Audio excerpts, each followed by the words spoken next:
He's got blood streaming down his face, and he's like fist pumping, saying "fight." Like that's impressive. Like you can't feign bravery in a situation like that. Like most people would be ducking. They would not be, because it could be a second shooter. You don't know. The president of the United States got to represent the country, and they're representing you. They're representing everyone in America. Well, like you want someone who is strong and courageous to represent the country. That's not to say that he is without flaws. We all have flaws, but on balance, and certainly at the time, it was a choice of, Biden, poor guy, has trouble climbing a flight of stairs. And the other one's fist pumping after getting shot. This is no comparison. I mean, who do you want dealing with some of the toughest people and other world leaders who are pretty tough themselves?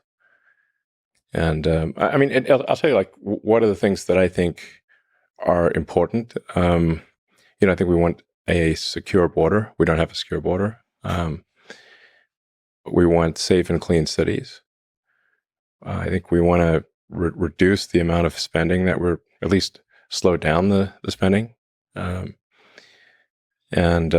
we're currently spending at a rate that is bankrupting the country. The interest payments on U.S. debt this year exceeded the entire Defense Department spending. If this continues, all of the federal government taxes will simply be paying the interest. And you keep going down that road, and you end up, in the tragic situation that Argentina had back in the day. Argentina used to be one of the most prosperous places in the world. And hopefully with Milei taking over, he can restore that. But it was an incredible fall from grace for Argentina to go from being one of the most prosperous places in the world to being very far from that. So I think we should not take American prosperity for granted. So we really want to, I think we've got to reduce the size of government, we've got to reduce the spending, and we've got to live within our means. Do you think politicians in general, governments, well, how much power do you think they have to steer humanity towards good? I mean, there's a sort of age-old debate in history. Like, is history determined by these fundamental tides, or is it determined by the captain of the ship? Mm-hmm. This is both, really. I mean, there are tides, but it also matters who's captain of the ship. So it's a false dichotomy, essentially. But I mean, there are certainly tides. The tides of history there are real tides of history, and these tides are often technologically driven.